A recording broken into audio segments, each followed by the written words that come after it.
समृद्धी महामार्गावरून प्रवास करणाऱ्या नागरिकांसाठी महत्त्वाची बातमी समोर येत आहे। आता समृद्धीवरील प्रवास महागणार आहे। महाराष्ट्र राज्य रस्ते विकास महामंडळाने समृद्धीवरील पथक करात 19% वाढ केली आहे।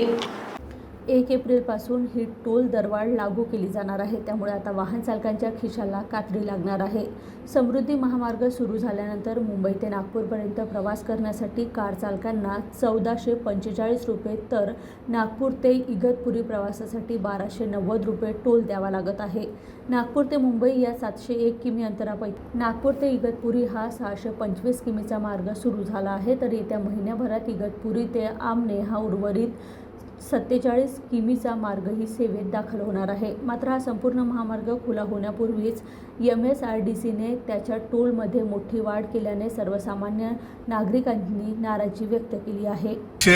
चुकीची दरवाढ आहे ती विदर्भ समृद्ध व्हावा यासाठी समृद्धी महामार्ग करण्यात आला नागपूर ते मुंबई, परंतु विदर्भाची समृद्धी पळवून लावण्याचा एक डाव तो शासनाचा आहे आणि आता विदर्भाच्या खिशातला जास्तीत जास्त पैसा गेला पाहिजे।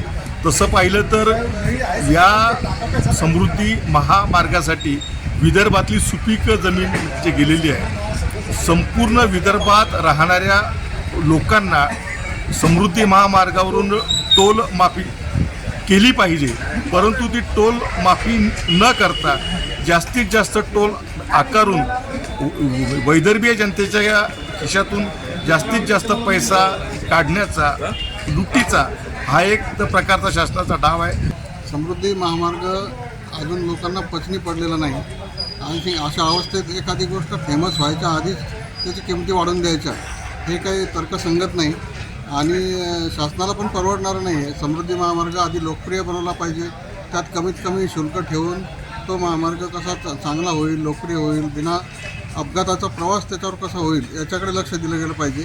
या सगळ्या गोष्टी सोडून केवळ त्याचं भाडेवाढ करणे किंवा त्याच्यामध्ये त्याचं शुल्क वाढवणे हा पर्याय अत्यंत आत्मघाती पर्याय म्हणता येईल याला।